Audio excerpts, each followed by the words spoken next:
Hello students, আজি লৈছো 16 ফেব্ৰুৱাৰী দিনা হ'বলগীয়া এছএছ ফাইনেল 2026 ৰ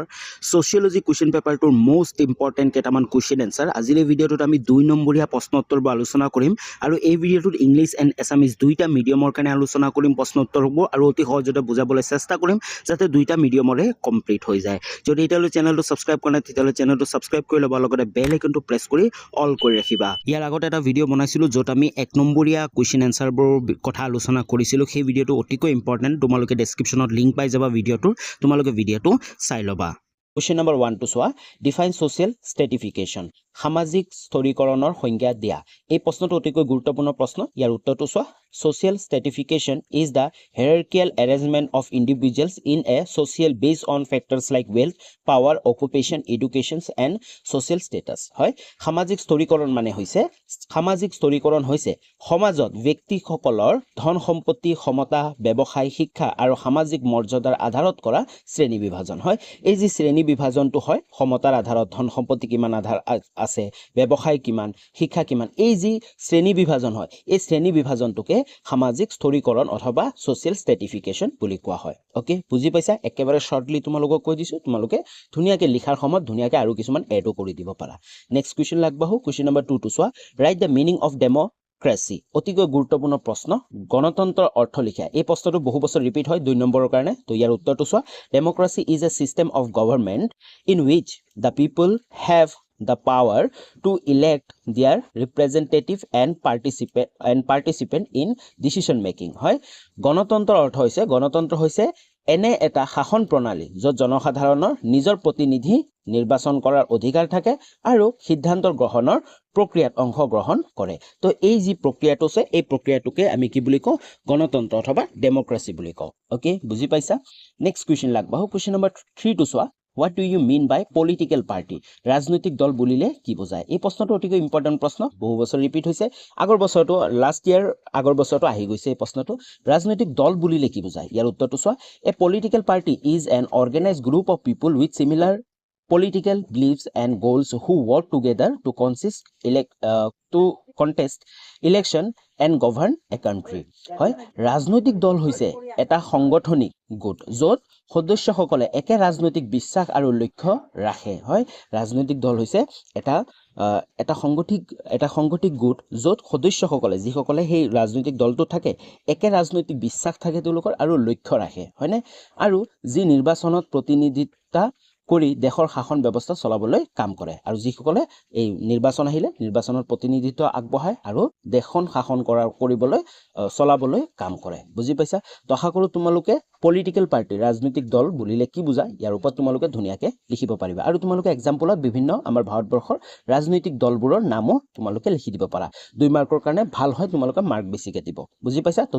2ৰ ভিতৰত 2 দি দিব যদি তোমালোকে নামকেইটাও লিখি দিয়া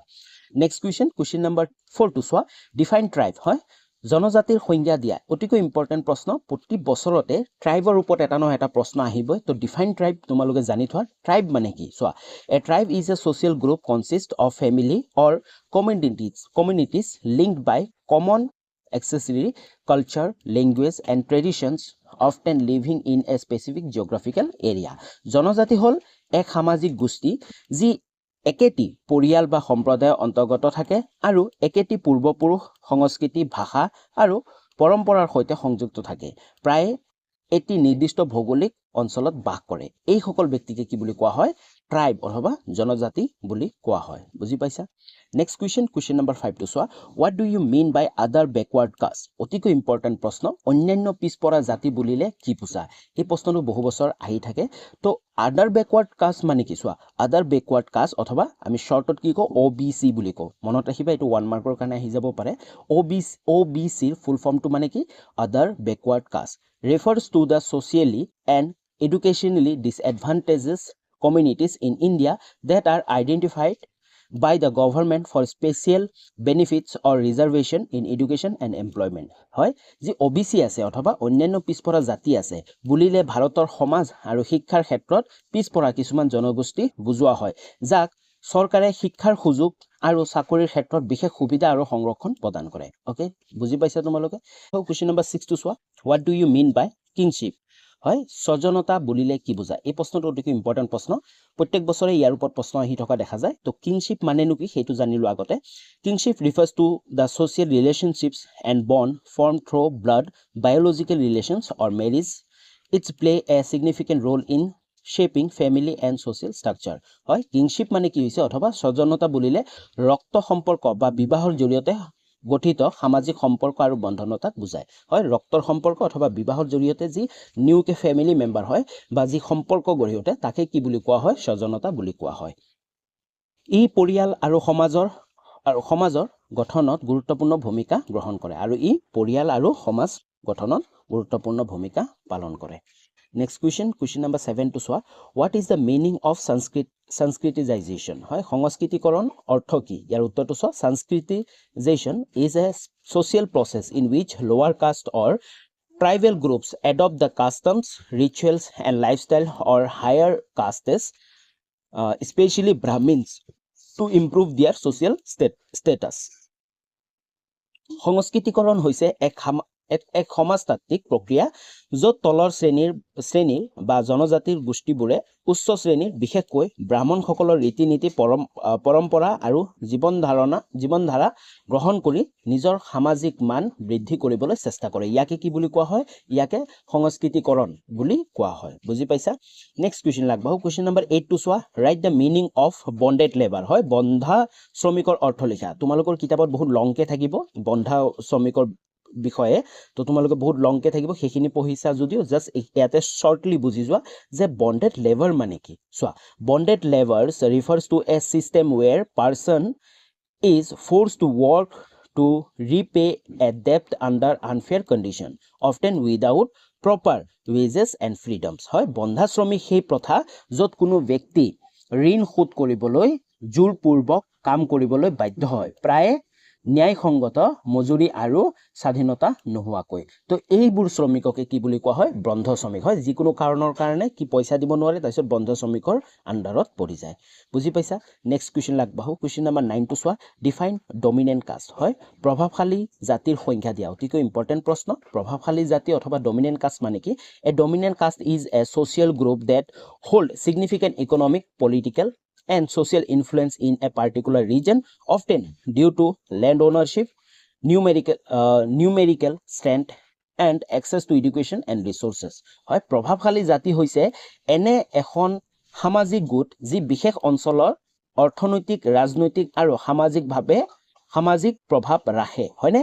তো বুজি পাইছা ডমিনেন্ট কাষ্ট অথবা প্ৰভাৱশালী জাতি যিকোনো এটা অঞ্চলত থাকিব পাৰে প্ৰত্যেক অঞ্চলতে থাকে আৰু তেওঁলোকে কি কৰে অৰ্থনৈতিক হোক ৰাজনৈতিক হোক সামাজিক হোক সকলোতে কি কৰে প্ৰভাৱ ৰাখে হয়নে তেওঁলোকে মানে উচ্চ শ্ৰেণীৰ বুলি কোৱা হয় তেওঁলোকে ডমিনেন্ট কাষ্ট হয়নে তেওঁলোকে সকলোতে আগবাঢ়ি থাকে মানে আগত তেওঁলোকৰ সব বস্তু থাকে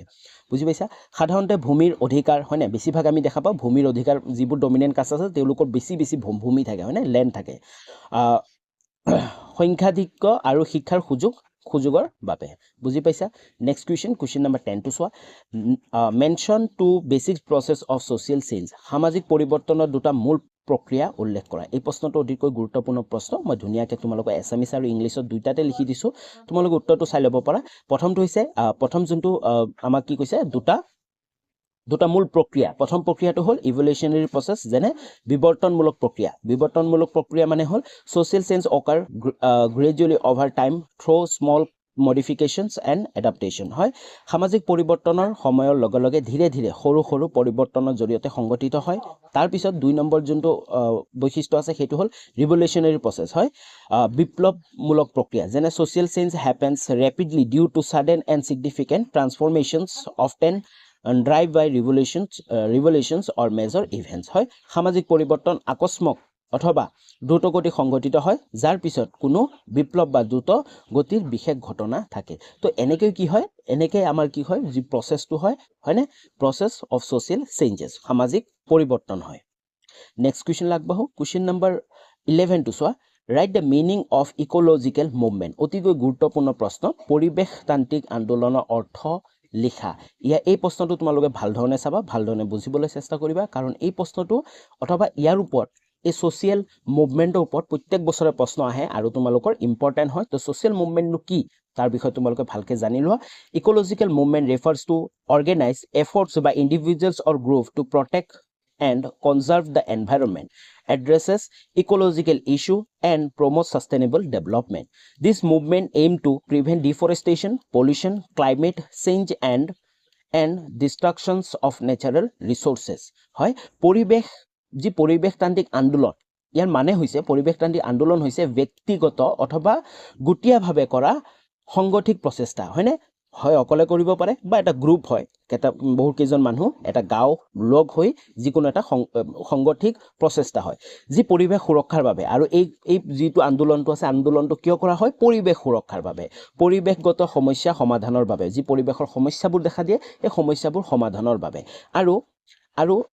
আৰু সেই সকল উন্নয়নৰ বাবে কৰা হয় আৰু এইবোৰ সকলো কি উন্নয়নৰ বাবে কৰা হয় এই আন্দোলন বন ধ্বংস প্ৰদূষণ জলবায়ু পৰিৱৰ্তন আৰু প্ৰাকৃতিক সম্পদ অপচয় ৰোধ কৰিবলৈ কৰা হয় আৰু এই যিবোৰ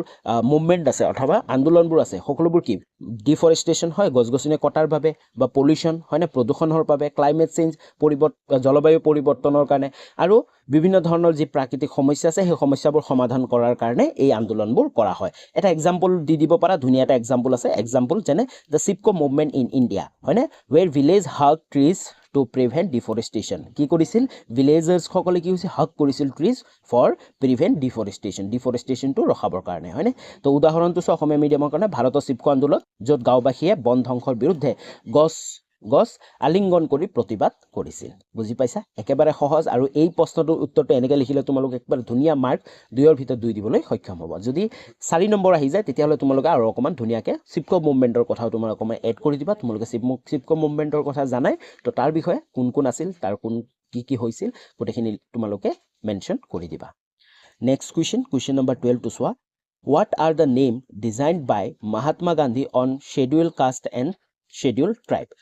মহাত্মা গান্ধীয়ে ভাৰতৰ অনুসূচিত জাতি আৰু অনুসূচিত জনজাতিসকলক কি নামেৰে অভিহিত কৰিছিল এই প্ৰশ্নটো অতিকৈ ইম্পৰ্টেন্ট হয়নে এই প্ৰশ্নটো অতিকৈ ইম্পৰ্টেন্ট কাৰণ এই যে schedule caste and schedule tribe Mahatma গান্ধীয়ে নাম দিছিল যে এই নামৰ কথা কিন্তু প্ৰত্যেক বছৰে অহা দেখা যায় তো ইয়াৰ উত্তৰটো চোৱা Mahatma Gandhi designed the schedule caste as Harijan হয় যি শিডিউল কাষ্ট আছিল মনত ৰাখিবা শিডিউল কাষ্ট আছিল শিডিউল কাষ্টবোৰক কি বুলি মাতিছিল হৰিজনছ মিন It meaning to কি আছিল children of God Harijans means children of God and the scheduled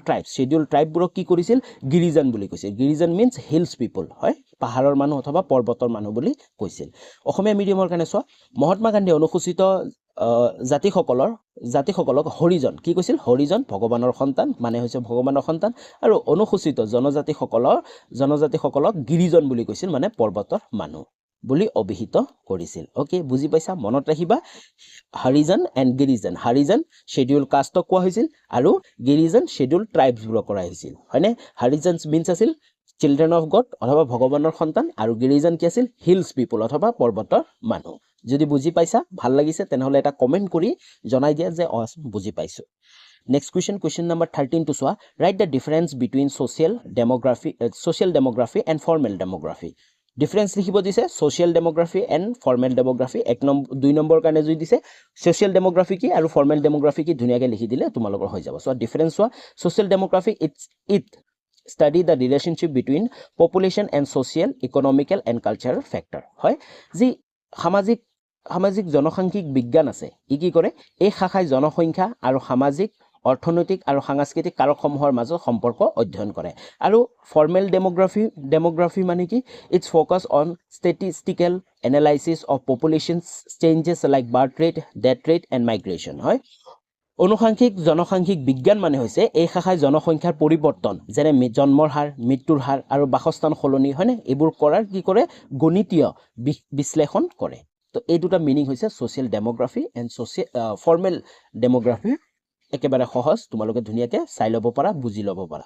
question number 15 টো চোৱা right to characteristics of social classes সামাজিক শ্ৰেণীৰ দুটা বৈশিষ্ট্য লিখা একেবাৰে অতি গুৰুত্বপূৰ্ণ প্ৰশ্ন ইয়াৰ ওপৰত প্ৰশ্ন আহিব right the characteristics of social classes social ক্লাছৰ কেৰেক্টাৰিষ্টিক্সবোৰ প্ৰথমটো হাইৰাৰ্কি যেনে social classes is structured in hierarchical manner where individuals are ranked based on factors like wealth, occupation and education. হয় শ্ৰেণী বিন্যাস যেনে hierarchy মানে কি হৈছে সামাজিক শ্ৰেণী এটি শ্ৰেণীবদ্ধ ৰূপত গঠিত হয় য'ত ব্যক্তিসকলক ধন সম্পত্তি ব্যৱসায় আৰু শিক্ষাৰ আধাৰত কি কৰা হয় স্থান দিয়া হয় হেতু কি বুলি কোৱা হ'ব শ্ৰেণী বিন্যাস বুলি কোৱা হ'ব আৰু দুই নম্বৰটো আছিল social mobility মানে কি individuals can move up or down the social classes ladder based on their achievement, education or economic status. হয় সামাজিক গতি কেনেকৈ হ'ব যেনে ব্যক্তিসকলে তেওঁলোকৰ সফলতা নহয়বা শিক্ষা বা আৰ্থিক অৱস্থাৰ ভিত্তিত সামাজিক শ্ৰেণী ওপৰলৈ বা তললৈ পৰিৱৰ্তন ঘটাব পাৰে বুজি পাইছা নেক্সট question number 16 to চোৱা why inequality and exclusion is called social অসমতা আৰু পৃথকীকৰণক সামাজিক বুলি কিয় কোৱা হয় এই প্ৰশ্নটো অতি ইম্পৰ্টেন্ট প্ৰশ্ন উত্তৰটো চাই লোৱা inequalities and exclusions are called social because they arise from social structure norms and interactions that create divisions among people based on factors like class caste gender and ethnicity অসমতা আৰু পৃথকীকৰণক সামাজিক বুলি কোৱা হয় কাৰণ এইবোৰ সমাজৰ গঠন নীতি নিয়ম আৰু আন্তঃকৰ্মৰ পৰা সৃষ্টি হয় যি বৰ্ণ জাতি লিংগ আৰু জাতি সত্তাৰ আধাৰত মানুহৰ মাজত বিভাজন সৃষ্টি কৰে তো তাৰ কাৰণে এই যি অসমতা অথবা পৃথকীকৰণক সামাজিক বুলিও কোৱা হয় বুজি পাইছা নেক্সট question number 70 to চোৱা দেখো ইম্পৰ্টেন্ট প্ৰশ্ন হয়তো who are দলিত সকল কোন দলিতৰ ওপৰত প্ৰশ্ন আহিব তো দলিত সকল কোন তোমালোকে জানি থৈ দিয়া যে দলিতস are historical marginalized communities in India who have faced social discrimination under the caste system they were previously referred to as untouchable হয়নে দলিত সকল হৈছে ভাৰত ইতিহাসৰ সামাজিকভাৱে বঞ্চিত এক জনগোষ্ঠী হয় দলিত সকল কোন দলিত সকল হৈছে ভাৰতৰ ইতিহাসত সামাজিকভাৱে বঞ্চিত হৈ থকা এক জনগোষ্ঠী যি সকল বৰ্ণ প্ৰথাৰ কাৰণে এই যি কাষ্ট সিস্টেম আছে হয় বৰ্ণ প্ৰথা অথবা কাষ্ট সিস্টেমৰ কাৰণে কি হৈছে তেওঁলোকে বহুত বস্তু তেওঁলোকে কি হৈছে বঞ্চিত হৈ পৰিছে হয়নে বৈষম্যৰ সন্মুখীন হৈছিল হয়নে এই যি মানে কাষ্ট সিস্টেম আছে অথবা বৰ্ণ প্ৰথাৰ কাৰণে তেওঁলোকে বৈষম্যৰ সন্মুখীন হৈছিল তেওঁলোকৰ মানে সাইড কৰি দিছিল এঘৰীয়া কৰি দিছিল তেওঁলোকক আগতে অস্পৃষ্ট বুলি কোৱা হৈছিল যেনে অছুত আমি হিন্দীত ওয়ার্ডটো পাই থাকো হয়নে টিভিটো পাই থাকো বহুত সিনেমাটো পাই থাকো যে অছুত বুলি কোৱা হৈছিল তেওঁলোকক অছুত বুলি কোৱা হৈছিল হয়নে তো এই সকল যি জনগোষ্ঠী আছিল এই জনগোষ্ঠী সকলকে দলিত বুলি কোৱা হয় বুজি পাইছা নেক্সট question number 18 to চোৱা write the name of two regional party of India ভাৰতৰ দুটা আঞ্চলিক ৰাজনৈতিক দলৰ নাম লিখা একেবাৰে সহজ আৰু ইম্পৰ্টেন্ট প্ৰশ্ন হয় তোমালোকে জানি থৈ দিয়া এটাটো তোমালোকে সকলোৱে জানিবা অসম গণ পৰিষদ এজিপি হয় অসম গণ পৰিষদ আৰু এটা দুই নম্বৰটো হৈছে বিজু জনতা দল অথবা বিজেডি বিজু জনতা দল আৰু আছে তোমালোকে যিকোনো দুটা লিখিব দিছে তো তাৰ কাৰণে দুটা লিখি দিছো তো তোমালোকে যদি তিনটা লিখিব দিয়া তিনটা লিখিব নিদিয়া বেছিকৈ বেছি দুটাই লিখিব দিব তো তোমালোকৰ আৰু বিভিন্ন ধৰণৰ আঞ্চলিক ৰাজনৈতিক দল আছে তোমালোকে যদি নাম জানা লিখি দিব পাৰা কেৱল দুটা লিখি দিবা okay next question number 19 to চোৱা write the two factors for emerge of regionalism হয় আঞ্চলিকতাবাদ উদগনি যোগোৱা দুটা কাৰক উল্লেখ কৰা ইয়াৰ উত্তৰটো চোৱা প্ৰথম এক নম্বৰটো হ'ব জিওগ্ৰাফিক্যাল ফ্যাক্টৰ যেনেকৈ difference in geography climate and nature resource influence regional identity হয়নে ভৌগোলিক কাৰক যেনে ভূগোল জলবায়ু আৰু প্ৰাকৃতিক সম্পৰ্কৰ বিভিন্নতাৰ ফলত আঞ্চলিক চিন্তা চেতনা গঢ়ি উঠে আৰু দুই নম্বৰটো হৈছে ইকোনমিক ডিসপ্যাৰিটিজ যেনে আৰ্থ-সামাজিক অসমতা যেনে unequal economic development among region leads to demands for regional autonomy বিভিন্ন অঞ্চলৰ অসম অৰ্থনৈতিক উন্নয়নে আঞ্চলিক স্বায়ত্ত শাসনৰ দাবী উত্থাপন কৰে নেক্সট question number 20 to চোৱা mention the name of any two leaders associated with their social reform organization of India হয় ভাৰতৰ সামাজিক সংস্কাৰ কৰ্মী সংগঠনৰ সৈতে জড়িত যিকোনো দুজন নেতাৰ নাম উল্লেখ কৰা একেবাৰে সহজ এটা হ'ব ৰাজা ৰামমোহন ৰায় হয়নে ৰাজা ৰামমোহন ৰায় তেওঁ কি কৰিছিল ব্ৰাহ্ম সমাজ সংগঠন গঢ়ি তুলিছিল আৰু এটা হৈছে জ্যোতিৰাও ফুলে কি আছিল সত্য সত্যসুখদ সমাজ হয় না সত্যসুখদ সমাজ তেওঁ গঢ়ি তুলিছিল নেক্সট কুৱেশ্যন নম্বৰ 21 টু চোৱা what do you mean by structural change হয় সংবচনাত্মক পৰিৱৰ্তন বুলিলে কি বুজায় একেবাৰে অতি ইম্পৰ্টেন্ট প্ৰশ্ন হয় চোৱা structural change refers to a significant shift in the fundamental framework of an economy society or any system usually involving changes in individuals employment patterns or economic policies সংবচনাত্মক প্ৰক্ৰিয়া পৰিৱৰ্তন বুলিলে এটা অৰ্থনীতি সমাজ বা যিকোনো প্ৰণালীৰ মৌলিক গঠন হোৱা গুৰুত্বপূৰ্ণ পৰিৱৰ্তনক বুজায় যি সাধাৰণতে উদ্যোগ ব্যৱসায় বাণিজ্য বা অৰ্থনৈতিক নীতিৰ পৰিৱৰ্তনৰ লগত জড়িত হয়